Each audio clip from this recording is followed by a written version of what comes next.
Okay, if you want to sow your seeds indoors, I like to use this company that makes these pods, and it's called Jiffy Professional Greenhouse. And you can buy different size ones in terms of like how many pellets are included in each one. This one is 72, so you have a fair amount of pods, and you usually sow about 2 to 3 seeds per pods.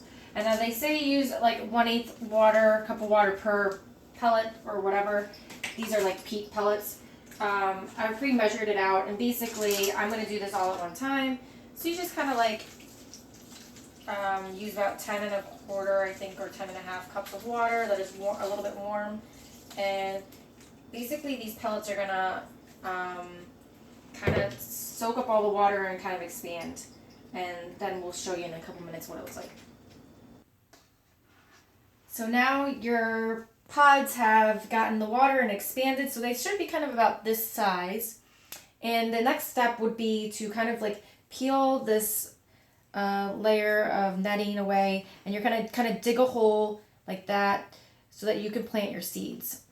And so I've kind of already saved that step, and here you go. These are all of them kind of dug out, ready to go and plant the seeds in there.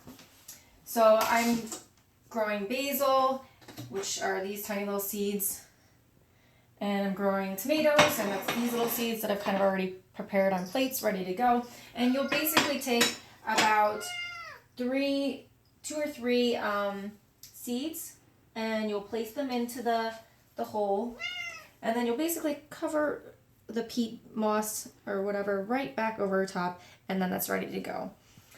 And you'll do that with the rest of your stuff. This year, they actually gave me some steaks. I didn't ever get those before. And they gave some kind of Super Thrive plant vitamin for seedlings.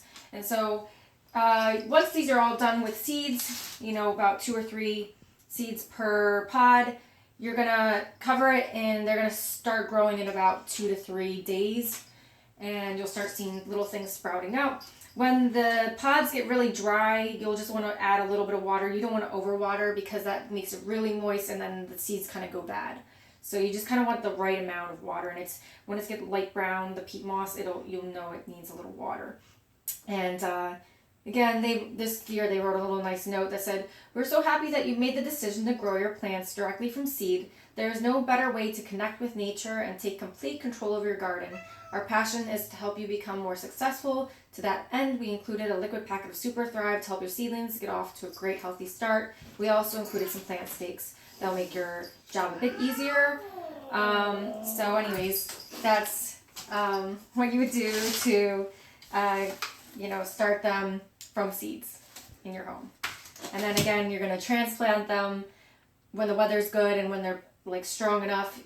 They said you could move them outside, kind of leave them not in direct sunlight, either inside or outside, but once you kind of get out there, get them a little used to being like in a little bit more shady area, and then in like a day or 2, move them into direct sunlight and actually put the pods and do your thing of actually transplanting them. Happy gardening!